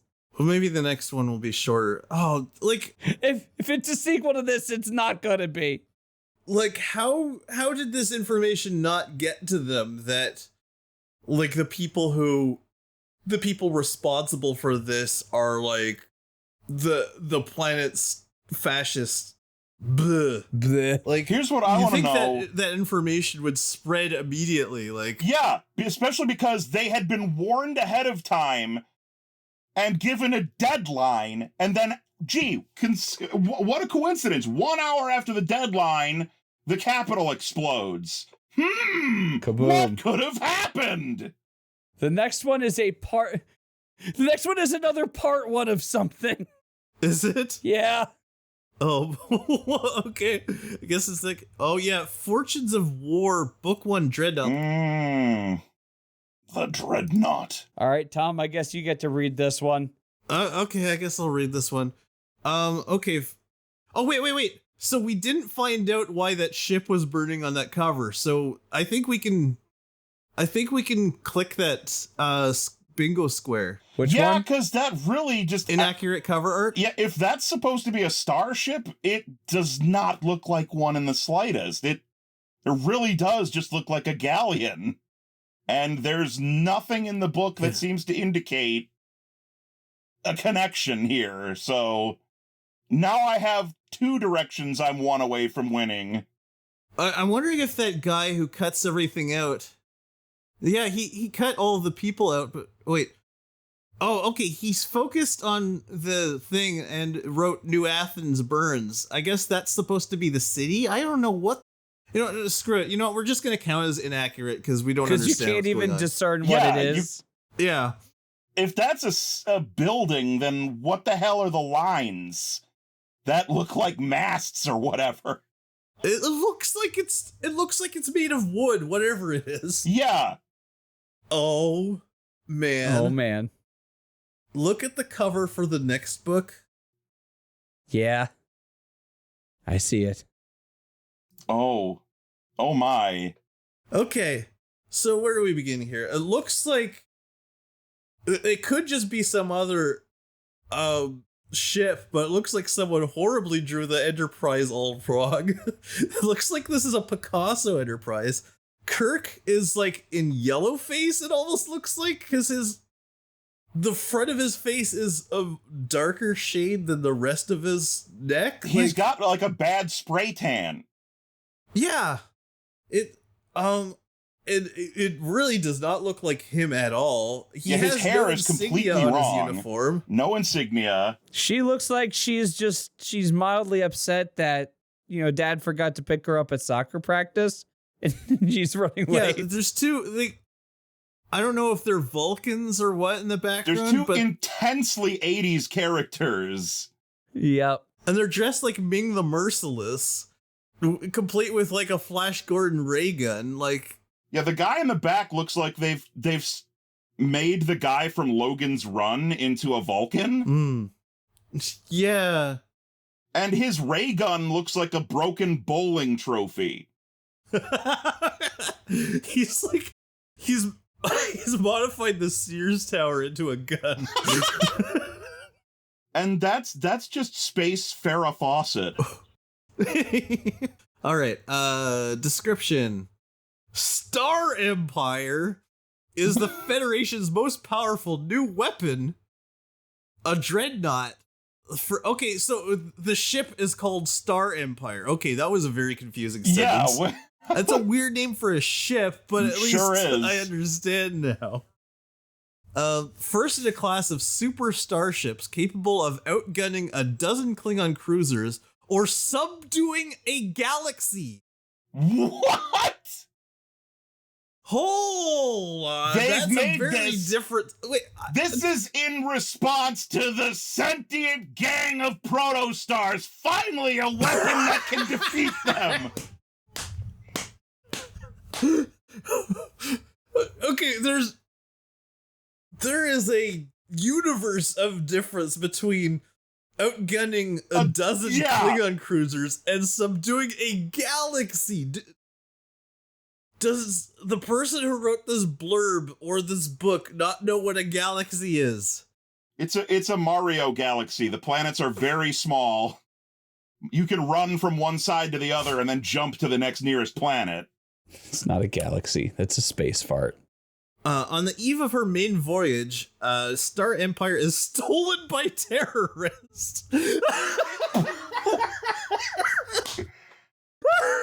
This is absurd. Oh, okay, so they built a ship capable of subduing an entire galaxy, and the very first day... Oh, that's darn. in Where did operation, I put those some terrorists keys? steal it. No, not the very first day. The day before their very first day. It hadn't even been officially put into action yet. Bum, bum, ba-dum. Terrorists who demand a rendezvous with the Enterprise and with Lieutenant Piper. Why do they need to make demands? They have the universe's most powerful weapon already. They can do what they want. Because they want Rowdy Roddy Piper. These are the aliens from They Live getting their revenge. They demand a rendezvous with the USS Enterprise and with Lieutenant Piper, stationed aboard Kirk's ship on her first training cruise. I guess Farrah Fawcett is Lieutenant Piper then? It must be. Now Piper must discover why her friends from Starfleet are among the terrorists, and why they insist the ship was stolen not to attack the Federation, but to save it. This is so many plot twists in just a little This blurb. is literally the cover blurb! Okay. This is what they say about it on the book jacket, and there's like 10 twists! This is amazing. This is what we were waiting for today. During her Kobayashi Maru test, Cadet Piper overloads the simulator by using a communicator to override her ship's computer. Holy crap, every single sentence of this description is bonkers. Yeah. There's like not anything logical or normal in any of this. Like, hey, you know how Kirk cheated at the Kobayashi Maru? She destroyed the entire computer. She just drilled some holes in the computer before it started. Sean! As a result, she comes closer than any other command cadet to beating the no-win scenario. They're like, well, she blew up the computer. That counts as a victory, I guess. At the request of Captain Kirk, who is observing the simulation, her new assignment is changed from the Magellan to the Enterprise. They're like, we were really impressed. I was impressed by the way that you attempted to cheat the system just like I did. But worse and clumsier and The less... Federation's quality has gone down over the years. The standards have lowered. This is like if you're like training to be a cop and they take you to Logan's Alley and you just throw a grenade and blow the whole thing up. And they're like, we like your quick thinking. You're going to... You'll make chief at this rate. Wow, we would have never thought to just throw a grenade. You, sir, are thinking outside the box. This is my favorite Star Trek book right now. Lieutenant Piper says farewell to her lover, Brian Selena, an engineering cadet assigned to the Magellan. Shuttled to the Enterprise, she meets her new roommates, Telosirager Creed, known as Osira, the Gorn ambassador's daughter, Judd Scanner Gorn Scandage. ambassador? What? When did this happen? Last I remember, the Gorn were those fucking lizard men who just like their first encounter with the Starfleet was to kill every person they met. Now they have an ambassador? Yeah, they just needed to chill out, man. After Kirk gave that Gorn the double fist to the back of the head, he came to his senses. He was like, oh my God. Oh, all those people I killed. That was I feel the Gorns horrible. before they legalized pot. Yeah, I was just gonna say the Starfleet dispensed them some edibles and now they're pretty chill. The saddest thing is that's actually kind of an interesting idea for a sci-fi race, a warrior race who have been placated by more peaceful races by just giving them constant doses of drugs. Also, Judd Scanner Scandage. Sanded. Or, no, wait. Sanded. Okay, so I thought Scanner was their nickname based on their last name, but I guess not. Scanner Sandage, who works in Starship Services, and Dr. Merete Andrus Taurus, a Palkio Est woman from Altair 4. How riveting. Is this like a Star Trek race that you guys are familiar with, and you can tell me if I'm pronouncing this horribly wrong? Not a clue. I know Altair 4 I think I've heard before, but Palkio Est, never heard of it. The Enterprise has received a special dispatch from Starfleet Command and quickly leaves the Sol system. Piper and the others are joined by Sarda, a Vulcan classmate of Piper at Starfleet Academy, whom she inadvertently harmed in the past. Having been mistakenly assigned to her cabin, he wants as little to do with her as possible. After he leaves, Piper is called to the bridge. Kirk and Spock tell Piper of the theft of the Federation Dreadnought Star Empire by unknown Starfleet personnel. Starfleet Command has received a message from Star Empire containing Piper's biocode. Oh no! And giving the coordinates. They stole the Star Empire to start Minerva all over again. And giving the coordinates where Enterprise can rendezvous with a Dreadnought. Piper takes part in a briefing room meeting with a senior staff and Sarda, who is working under Sulu in weapons. The Star Empire was the pet project of Vice Admiral von Rittenhouse, who will be joining the Enterprise at the rendezvous point aboard the destroyer Pompeii. Oh, that's a good name for a destroyer. Sends good omens. Yeah. After another unpleasant that's like when they keep naming ships Titanic. Titanic 3. This time it definitely will go better. This one can't possibly go wrong. Titanic 4. Okay, we'll finally put some lifeboats on it. Titanic 4. No, you tempt fate. This time, we're unsinkable. Titanic 5. The race to the bottom of the ocean. Oh my gosh. By Titanic 5, their approach is to design a ship that perfectly fills the entire ocean. So that way it is literally unsinkable. It's like at that point they're like, if you can't beat him, join him. We'll just design it to sink. After another unpleasant conversation with Sarda, Piper is joined in their quarters by Moretti, who shows her a holographic tape of Piper's home planet, Proxima Beta. They discuss Sarda, who has been ostracized by fellow Vulcans since Piper ignorantly recommended him for a position in weapons design, not realizing this was a field contrary to Vulcan morals. Okay. Why? So Vulcans have never designed weapons? Not since they were violent, apparently. But more to the point, why didn't somebody just tell her, like, Vulcans don't like that? Yeah. Yeah, they're like, kind of hippy-dippy. More to the point, why didn't he then just say, like, no, that's okay?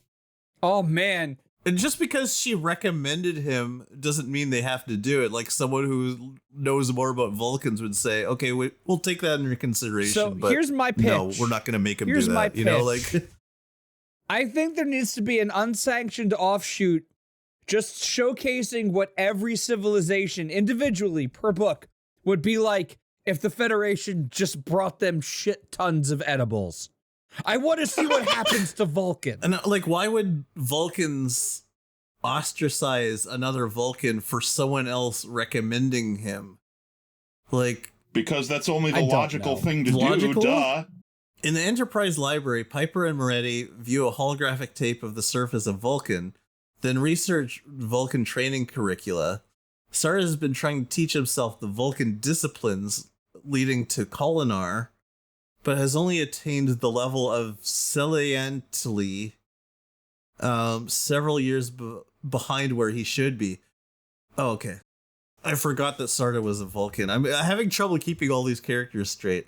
The Enterprise arrives at the rendezvous point to find Star Empire being fired upon by 4 Klingon warbirds and already nearly destroyed. What? So this thing's a glass cannon then? Is there another explosion in the foreground? So this ship that they established is able to take on 12 Klingon cruisers was destroyed by 4 Klingon warbirds.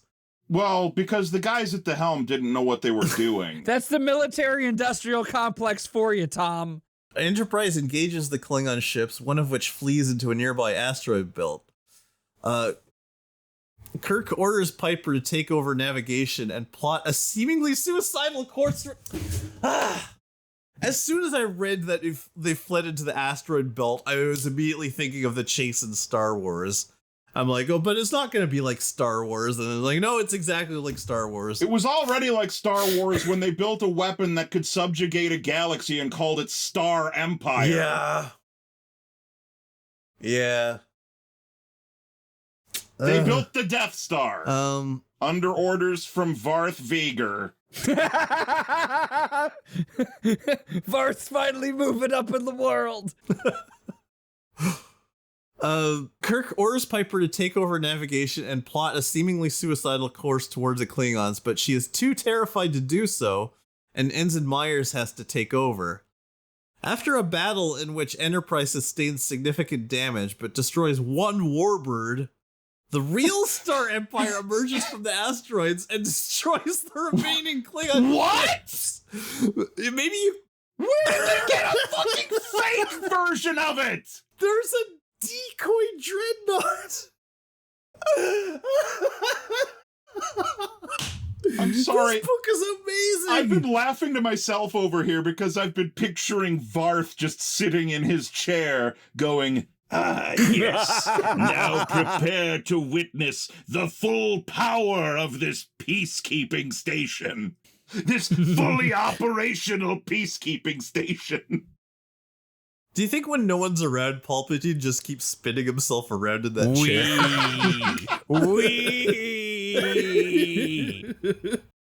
Doc, get over here and get in on this shit. I'm sorry, Varth. Yeah, you were thinking of Palpatine. You know what I would want? There you go. There's a pitch for Disney. Give me a sitcom where Palpatine adopts Varth. I want to see this now. So, the real Star Empire emerges from the asteroids and destroys the remaining Klingon ships. The crippled Dreadnought was only a projection. So how was it nearly destroyed? I guess they had somebody working on the model in real time. The model was a voxel map from in the game Teardown of the ship, and they were just throwing bombs at the spots they saw the lasers hit.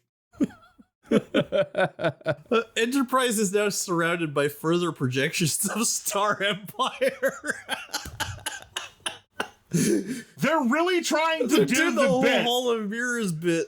They're really doing the fucking Hall of Mirrors bit, yes. Which one is the real Star Empire? This is definitely not a square. I didn't think that they would do a Hall of Mirrors bit in Star Trek. Yeah. After Piper confirms her biocode, Star Empire responds to Enterprise's hails. Brian Selena appears in the view screen with a message from Commander Paul Birch, requesting that an ambassadorial party to include Piper and at least one Vulcan beam over to Star Empire. Can you imagine, some terrorist organization steals, some experimental, American, battleship or something, and they say... send a delegation to negotiate, and one of them has to be black. It's just weird. At least one Vulcan beam over a Star Empire. Kirk refuses, and Spock has Piper arrested by security for conspiring with terrorists. Did she seem like she knew what the hell was going on? It seemed to me like she had no clue what was happening. Is the fact that they have her biocode somehow evidence I don't know. that she's working for them? I don't even know what a biocode is. I'm making some assumptions here about what it is. Do they have her DNA? I don't know. It's from Digimon. Don't worry about it. Piper escapes her cabin by using a trick Brian taught her. She had a conversation with the door and convinced it to unlock itself. That's going to convince people you're not working for the terrorists. I thought that you said, for a second, using a trick bride. I was like, what? She made a holographic projection of herself in a wedding dress, and the guard at the door was like, "Oh, you want to marry me? Well, okay." Yeah, so what happens, the guard comes to check and make sure the prisoner's still there, and he looks at it's this giant inflatable bride. He opens the door to investigate. Her holographic lesbian bride. They literally explain in the second half of the sentence if we continue. This is how she's going to prove her innocence, using a trick that her lover taught her, who is a member of the terrorists. I'll prove my innocence as soon as I break out of this jail. So the trick that Brian taught her is disconnecting the fire alarm and then making it seem like the room is burning, causing the door to open. I know what will simulate a fire. A fire!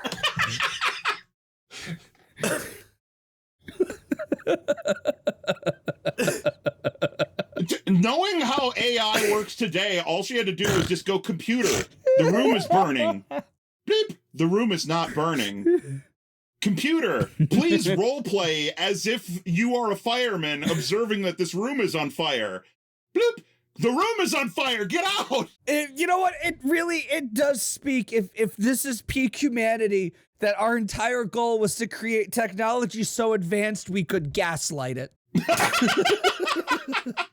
She plans to beam over to Star Empire to learn what is going on. This is such a terrible plan when you are being suspected of terrorism. Yeah, they think I'm with the terrorists. I better go join the terrorists to find out what they're doing. Yes. I'm gonna go talk with the terrorists just to be sure that I didn't accidentally sign up with them during spring break. This is like showing up at the scene of a murder and finding the bloody knife still in someone's back and pulling it out and going, I better call the police. Huh, this is a very well-balanced knife. No, it's like taking the murder weapon out of the victim's back and trying to figure out whose fingerprints it is by glance. Like, even better, trying to figure out whose fingerprints it is by putting your fingers over it and checking. Yeah. Do mine match up? Sarda finds her in the transporter room and tells her Star Empire has moved out of transporter range. He isn't like, our prisoner has escaped and is in the transporter room, send security. He's like, oh, don't bother going to the transporter room, we're out of range. Anyway. Yeah, you might as well break back into jail. They proceed to the main hangar deck, so he's actively helping her now. Yeah, this guy who despises her? Yeah, they proceed to the main hangar deck where Piper boards the two-man fighter Wooden Shoe.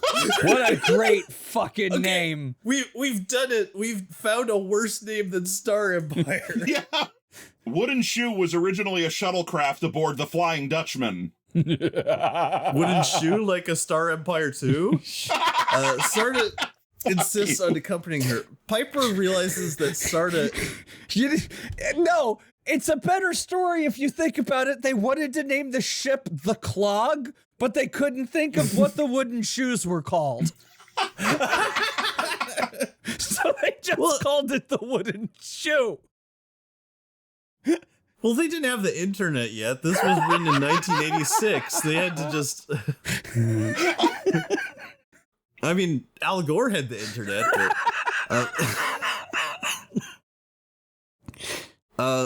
where are we? Okay.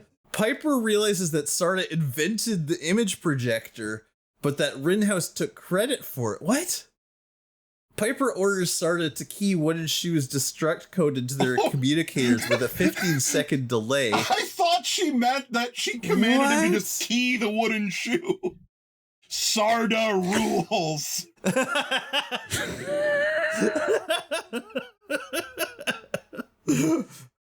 She's the one who keeps power drilling all those holes. Kirk comes into the hangar and goes, can someone here tell me who keyed the moon rules on the side of my shuttlecraft? The Pompey arrives and brings Wooden Shoe aboard with a tractor beam. No. Is the Wooden Shoe one of those ships that has a bumper sticker that says, if you can read this, flip me over? Just going around harassing other people. Piper and Sarda are taken to meet Rittenhouse and his civilian liaison, in quotes for some reason, Dr. Boma. Piper claims full responsibility for their unauthorized departure from Enterprise. Why is that so funny to me? Yeah, this should go over well. Rittenhouse tells them Paul Birch was his assistant, but gradually became unstable. There are too many characters. I don't know who is who. I don't remember who Rittenhouse is. I don't remember who Paul Birch is. I remember these names, but I don't remember who they are. Well, that will make reading the rest of this very quick and easy. I think Paul Birch was the first baseman for the Orioles in '78. This would probably make sense if you read the book. And I mean, this is the whole point to this series, is that we have no idea what's going on when you just read like a brief description. But I'm just telling you, man, I'm baffled. Yeah, this is very densely packed.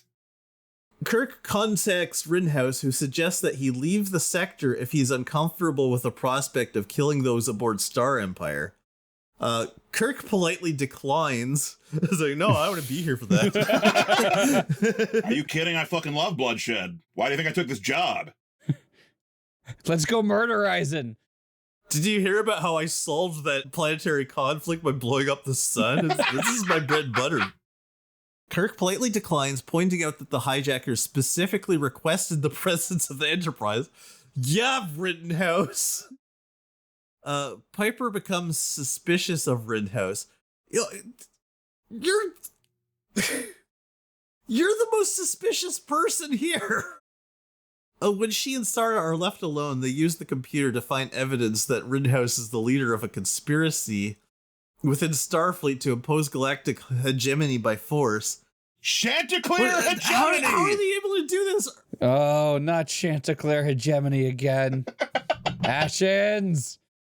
Hello! So they're taken prisoner again, but given access to a computer that has all of the incriminating information on it? What is happening? No, it's okay. They tricked the computer into giving them that.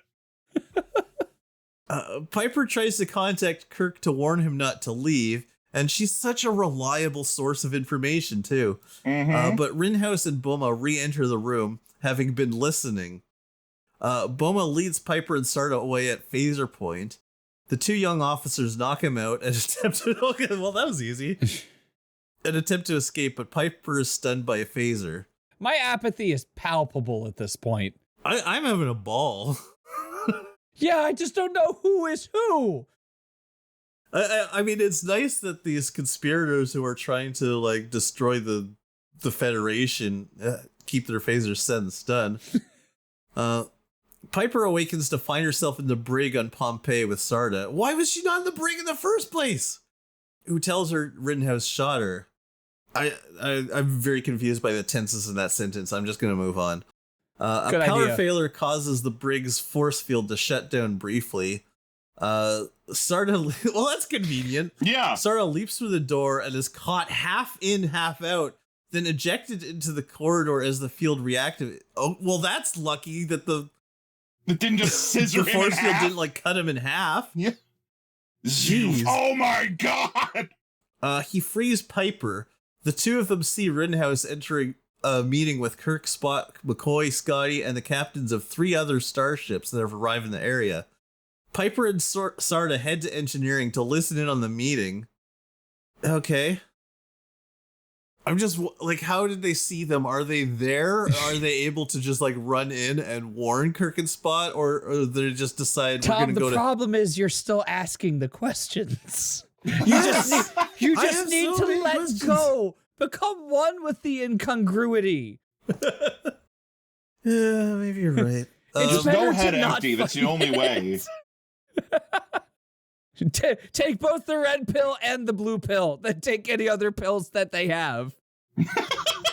How is it that Big Mike said it in that last episode? Sometimes you just need to turn your brain off and hear the carnival music play. Yes, an internal calliope is the only way to go. Oh man, my next indie band's going to be called Internal Calliope. That's awesome. Piper and Sarda head to engineering to listen in on the meeting. Sarda uses his communicator to signal Scanner and Moretti, who have been waiting in the Enterprise transporter room. What? Were they part of this plan the whole time? And now materialize on Pompeii. Scanner tunes into the Okay, Scanner tunes into the meeting. Scanner scans into the meeting. Or the Enterprise officers recognize Boma, whom Scotty had court-martialed after the Galileo incident. And this has to be a reference to something I don't get. Rittenhouse contacts Star Empire, and Birch repeats the demand for a boarding party, including Piper and a Vulcan, this time adding that Kirk must also join them. Rittenhouse cuts off the transmission before Birch finishes speaking. He rejects Kirk's request to go along with the demand and appoints Captain Nash of the Lincoln as the second in command. When the Enterprise officers continue to protest, Rittenhouse has them confined in his quarters. Piper and her colleagues distract the guards outside Rittenhouse's cabin by doing the bunny hop. What? Okay, I'm what? out. What? I'm out. I need a minute here. Can't catch me. I'm Hop, gonna hop, hop. have some I'm out of water. While we're taking this moment here, I will There's point still out 4 I more need- paragraphs after this. I looked it up. I'm gonna have a snack break. I looked it up. I need to refuel my brain. The Galileo incident refers to the episode, 16th episode of the first season, the Galileo 7, which means Dr. Boma is actually a character who appeared in the show, played by Don Marshall. Oh, wow. Everything. If I was listening to this, every fiber of my being would be saying, this is something these guys made up as a joke while they're reading this. This is what it says. Yeah, this is the shenanigans that I would do to make sure everybody else is paying attention to the fanfic. I would say this to make sure that they understand. And I've looked this up. I need to buy this. I need to buy this book to make sure this isn't a joke that whoever wrote the description in Memory Beta did. I need to know this is what actually happens in the book. I need to. This is like every other goal in my life has just been pushed aside. This is my mission. I need to know. These people have an encyclopedic knowledge of dance because the bunny hop was invented in 1952. It's a dance from like 200 years ago as of the time of this show. I'm kind of worried about what the next paragraphs are going to have. Okay.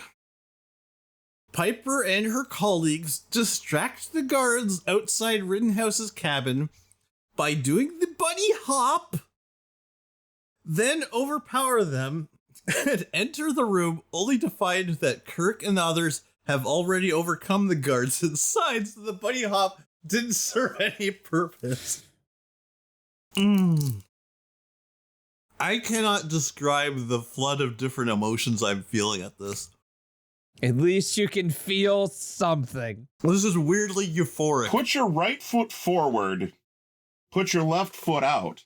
This is like... Do the bunny hop. Hop, hop, hop. This is stupidity nirvana. I feel enlightened. Like... Dance this new creation. It's the new sensation. Do the bunny hop. Hop, hop, hop. Hop, hop, hop. Get up. Get on the floor. Everybody do the dinosaur. I did it all for the nookie. Come on, the nookie. All join in the fun. Father, mother, son. Do the bunny hop. Hop, hop, hop. All I know is that to me, you look like you're lots of fun. Okay, where are we? Okay. After Scotty sabotages the weapon system, the 4 senior officers, are they like... Okay, does Rittenhouse outrank Kirk? Is this like an act of mutiny that they're doing right now, or... Well, let me go back up and see if I can see what his rank was. Like, I know that they're bad. I think he was just a captain of a different ship, and he took command of this mission or something. I don't know. I don't know whether Kirk is doing something like incredibly dangerous or if he's doing something that's completely reasonable. Oh, no, he's a vice admiral, so he is mutinying. Yeah, so this is definitely mutiny. Wait, that's a square. What is? Betrayal. Yeah, one of the main protagonists from the show commits treason. That's bingo. Damn it! Stevo gets bingo. Why did I have to win? I didn't want to win. Betrayal is the name of the square. I'm gonna post the snip of it in the Wiki Sift for proof, so that you all know I'm not lying. I got same name, betrayal, new old character, computer malfunction, and one-time superpower. And I also could have gone with I'm a cult leader again. All right, finish the rest of the description. Wow. So this was an eventful episode after all. Hooray! I thought this was going to be a short one. Oh yeah, I forgot that this is part 1 of a series too. I guess it makes sense considering how much stuff is going on.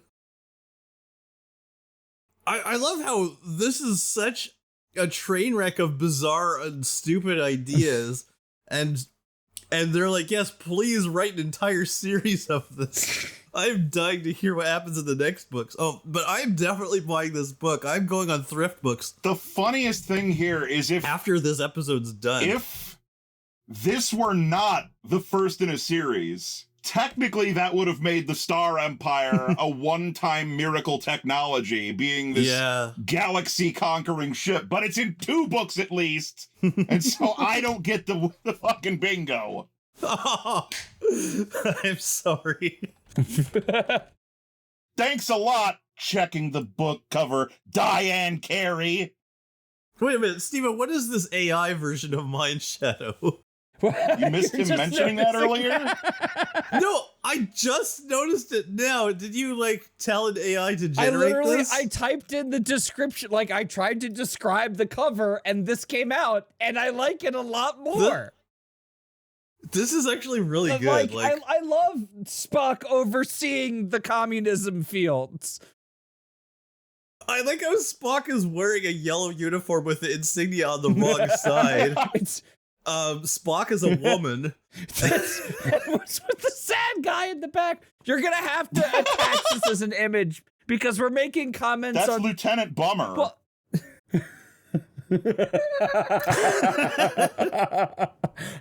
This is amazing. This is a real, Russian ripoff novel feel to it.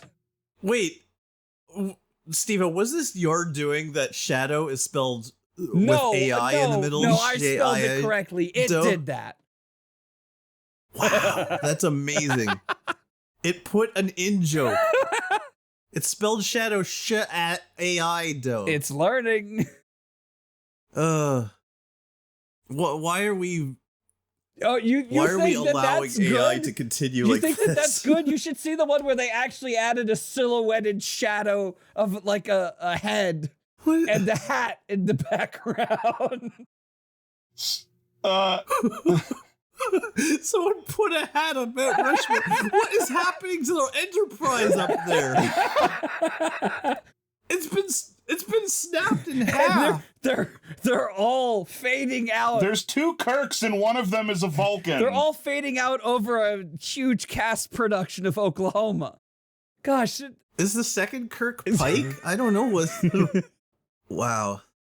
Okay, so let's try and wrap this story up. Where were we? Okay. Bunny Hop sabotaged the weapon system. I don't remember. Let's start over. The transporter is deactivated from the bridge. On their way to the hangar deck, they run into security guards. Moretti is horrified when she shoots a guard with his own phaser, which was set on kill. Ooh. Turns out he also had a clone, or the first one of him was fake. A projection. Did he also have a lesbian bride projector? Oh man! In the hangar deck, is Moretti the Gorn ambassador, or is that no? That else? Was Mitch Fangnos Jumna Flamorp, also known as Osira. Yeah, that's right. They haven't come back. Man, I really wish that character was part of all this. That's the one thing that's missing. Yeah, honestly, imagine the Gorn ambassador is just co-conspirator. The Gorn ambassador's daughter is just like, you guys are fucking using these phasers. She's over there like holding 2 guys up by the throat. She's like, what? You need phasers for this? And just like talking like a superhero sidekick the whole time. All right, let's get him, fellas. Like smashing someone's face into another person's face, and then picks someone up by the ankle and flings them into another one. They both fly off the edge of into a ravine. And A ravine on a starship? I don't know, one of those like Star Wars ridiculously deep pits that every single ship or space station has for no reason. Yeah, those are called space trenches. In the hangar deck, they're confronted by Ritterhouse and more guards, but Piper threatens them with her fire's self-destruct, and Ritterhouse allows them to leave, promising to destroy the attack sled once it is in space. Yeah, you didn't really think of that part, did you? As soon as you leave the hangar, he can just shoot you. Poor planning. Wait a minute, I could have shot him before. Somebody drilled a bunch of holes in here. Oh, here we go. Piper and Sarah leave in wooden shoe. Scanner and Moretti followed one of Pompey's one-man fighters, Polywog. What is these names? I don't know. It's still not worse than Wooden Shoe. Wooden Shoe and Polywog fly to Star Empire, where Brian Stelena meets Piper and her friends and takes them to the bridge. Piper is furious that Brian never told her about his involvement in Birch's counter-conspiracy. The beginning of that sentence just short-circuited my brain. All I can hear looking at this is just, Wooden Shoe and Polywog fly to Star Empire. Yeah, that really is a sentence if you have no context for this. Darmok and Jalad at Tanagra. And a large fry. Birch's crew consists of inexperienced students and technicians with little idea how to use Star Empire systems. Birch tries to speak to Kirk through Rittenhouse's jamming of transmissions. Awkwardly written sentence, but I understand. But Pompey and Lincoln open fire. We haven't established what Lincoln is, have we? No. It's just Abe Lincoln in space, like in that one episode. Oh, it's a ship. It's from like... No, this is the first... I could have sworn it was mentioned earlier. No, I was thinking of something else. It's probably the third starship, because they mentioned like there was another one. Anyway, Pompey and Lincoln open fire on Star Empire and knock out the communications couplings. Okay, again, this is a ship that can take on that can subdue an entire galaxy, and you're just like, we'll just fire this one little thing and we'll take out the communication couplings permanently. Well, I don't know why I'm saying permanently. My brain is fried. The bunny hop killed it. Hop, hop, hop. I am a different person than I was an hour ago. Hop, hop. Hop, hop. Piper and Moretti head below decks to attempt repairs, but when Piper has partially completed the task, Moretti pulls a phaser on her. Oh, another betrayal. Moretti has been recruited by Rittenhouse, playing on the brutal deaths of her parents at the hands of the Orions. Piper convinces Moretti that Rittenhouse cannot be trusted and is trying to kill them, but another phaser hit on the ship causes an explosion that severely wounds Moretti. After restoring communications, Piper returns to the bridge. Enterprise has entered the battle on Star Empire's side. This is very confusing. Piper shows Birch's crew how to get control of systems by asking the computer for help. Help, computer! Why didn't I think of that? Piper, you're a Stop genius. all the downloading. Clippy pops up on screen. It looks like you're trying to fight back. Help, computer. It looks like you're trying to stave off insurrection with your own insurrection. Maybe I can help with that. Oh, no. Insurrection, Inception. Enterprise drops her shields. That's my favorite Beastie Boys song.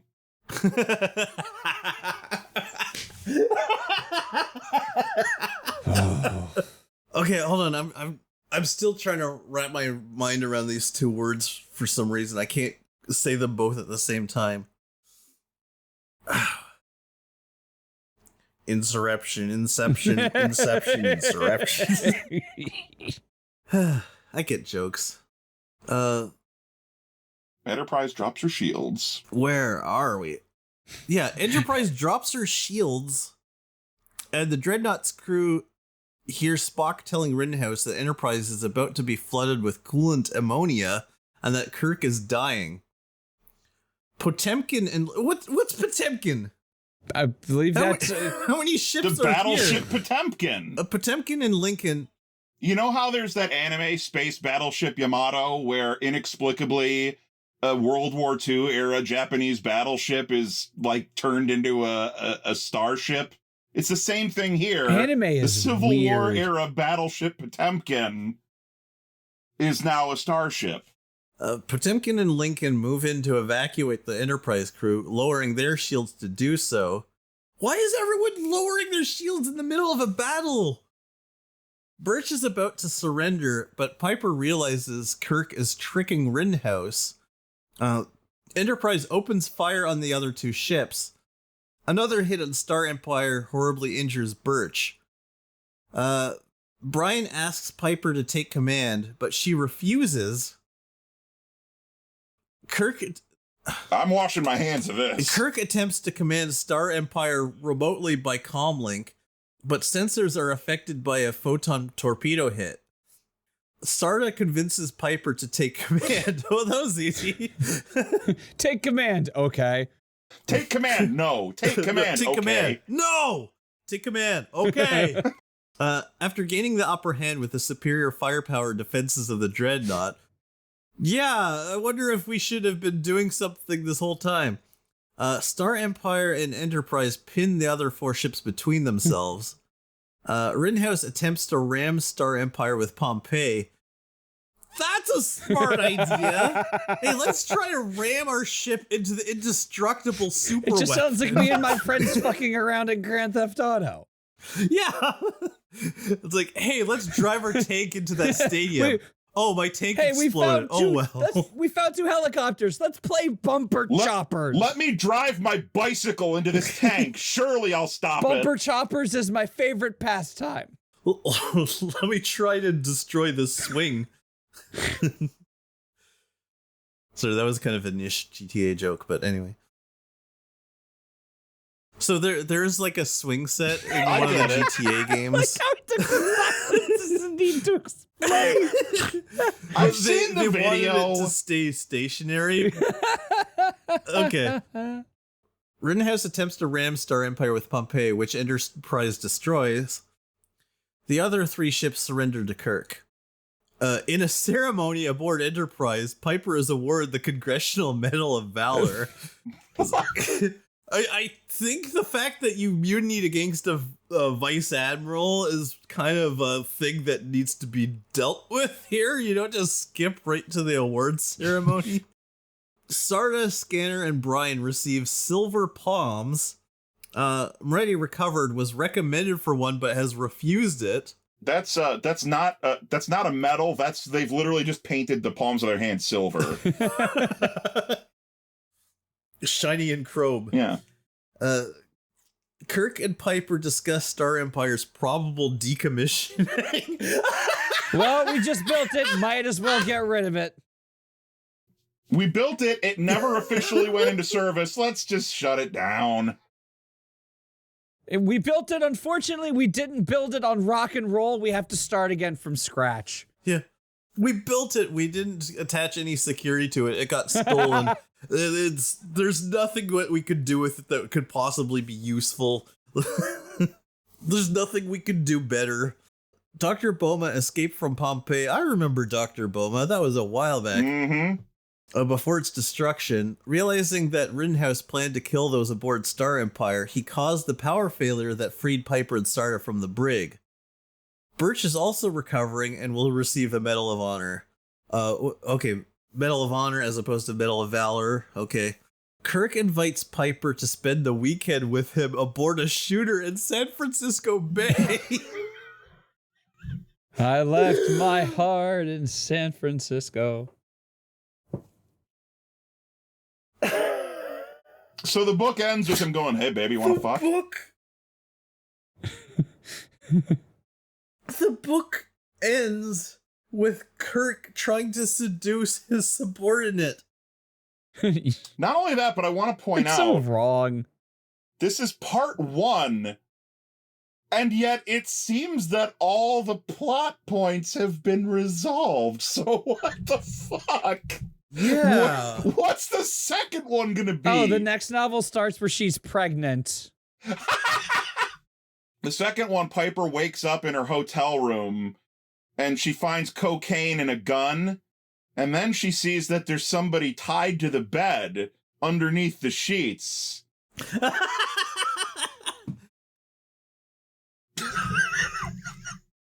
That's it for today. Thank you to everyone for listening.